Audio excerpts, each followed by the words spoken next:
Hi guys, the word for today is stay wild.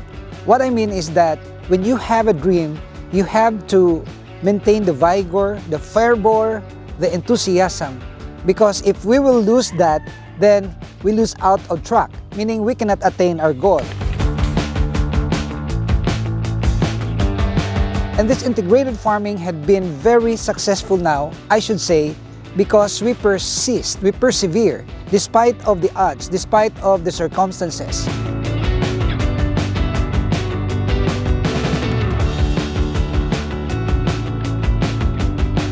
And we are looking forward to planting more food for our animals, especially for the goats, because they are voracious eater.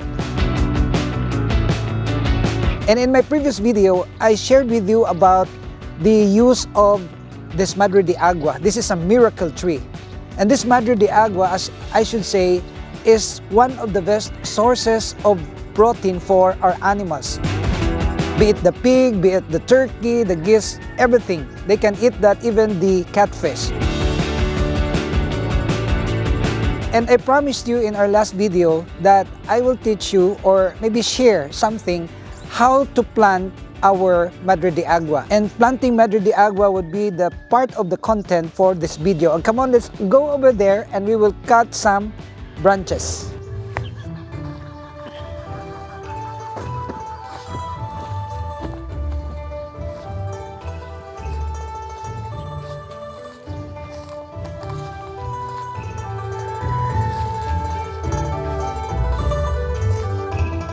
You guys can see here that we have this overgrown Madre de Agua, and we have here vast of food. We have here this napier, so many grasses.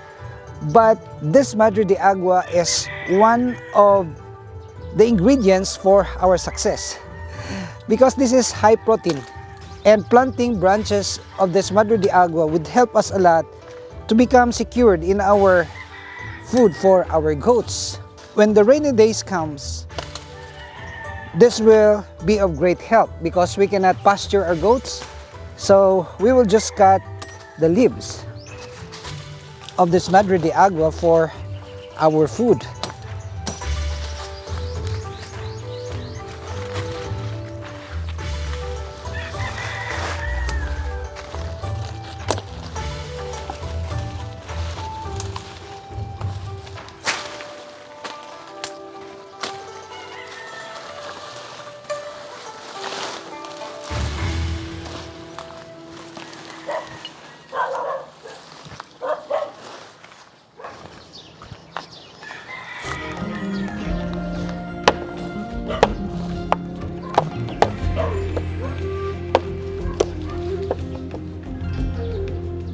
Cutting this at 6 inches in length, or maybe 8 inches, would help us become very successful in our plantation of this Madre de Agua. And be sure not to commit mistake, because if we're gonna invert this one, meaning that the upper stem would be planted in the soil, that will not grow. So the lower stem at the lower portion should be the one that will be planted in the soil.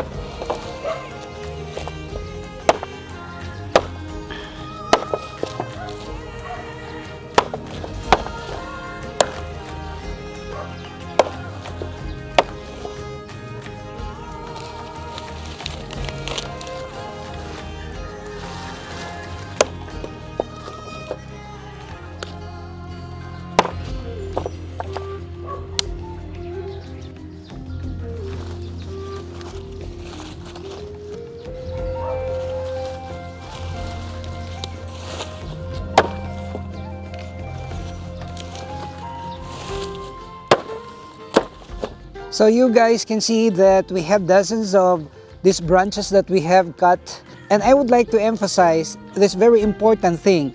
In order for you to correctly plant this one, we have to put marker. So this one is an indication that I should plant this lower portion here. So this will be my guide. And we will now use this rubber to tie this so that we will not commit mistake. because if this is already cut, you will no longer have the idea where is the lower portion of the branches. So we will make some guides here.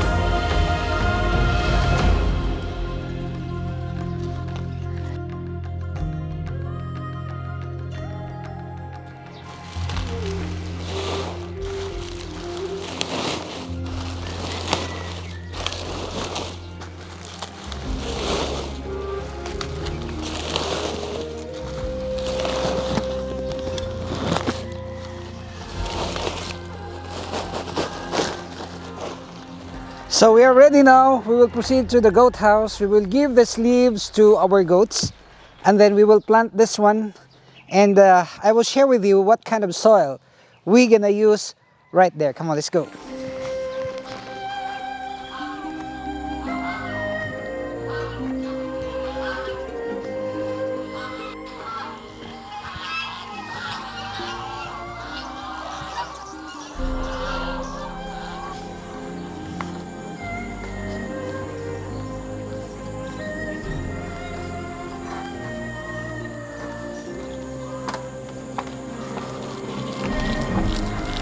It's delicious, right? Madre de Agua is delicious. I tried that myself. Okay? And that's cool. You know, it's a good source of protein for your body.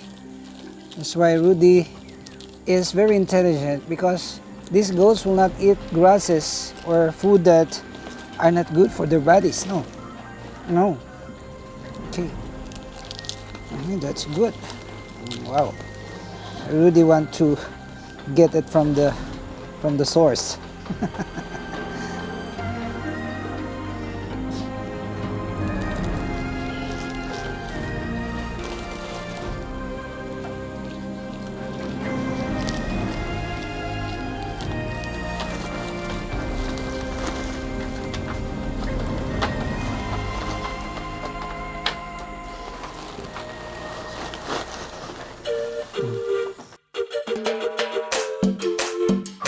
I would like to tell you that the success of your plantation, your gardening, depends upon the kind of soil that you are going to use.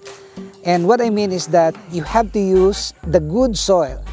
And the preparation of the good soil is not that easy. Meaning, you have to wait for some time in order to produce good soil. And I'm referring to the compost bin that we have to prepare in order to get the good soil. And this soil are already decomposed materials. These are the soil that we have produced out of the dried leaves, the kitchen scraps, and many more. And in fact, we can say that it's healthy because it has this earthworm.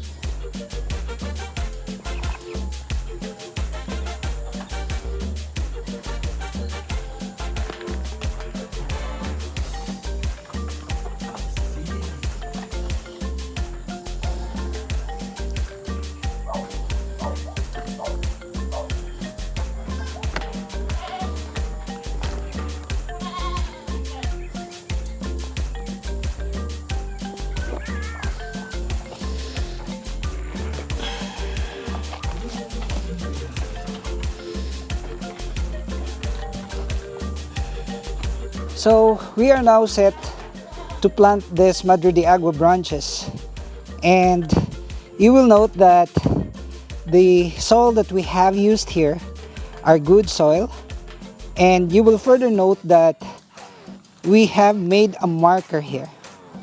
So we will not invert the planting, of course.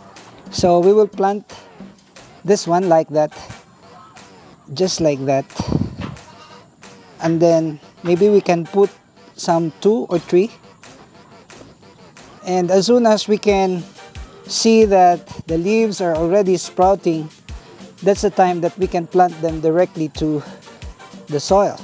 It's more easy if we can do this process, because putting or planting this directly to the soil, to the ground, would sometimes not successful. This will not become successful because they are disturbed and the soil is not good.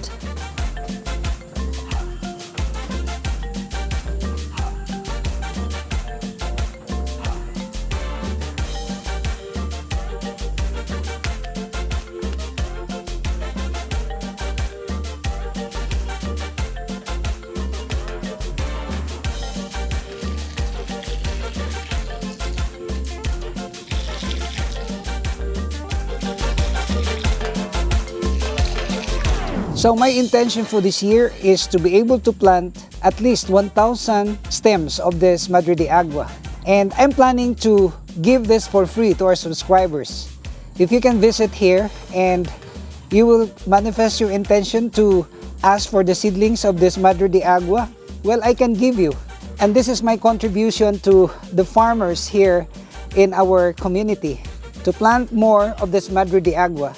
We can use this as our ornamental plants, meaning that you can use this as, decoration to our landscaping. You can use that. At the same time, you can also use this for our animals.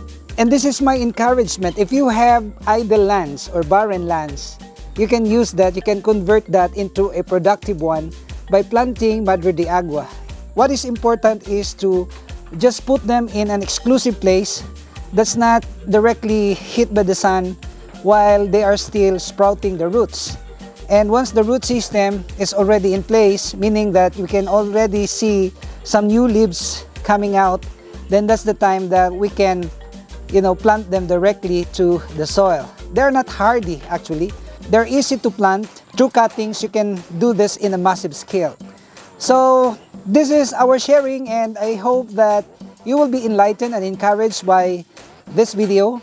This is one of the most important video that we have uploaded, since this points to one important thing: the food for our animals, which has high value protein. So I would like to see you in my next video, and I would like also to make a shout out to those who have joined our channel. We have increased in number of the members of this channel who have joined us, and thank you for the gift that you have paid for this channel to grow. And also, I would like to make mention that for this year, I believe we can reach the 2 million subscribers. I'm very positive about this, and I would like to see you in my next video. Only here at Dexter's World.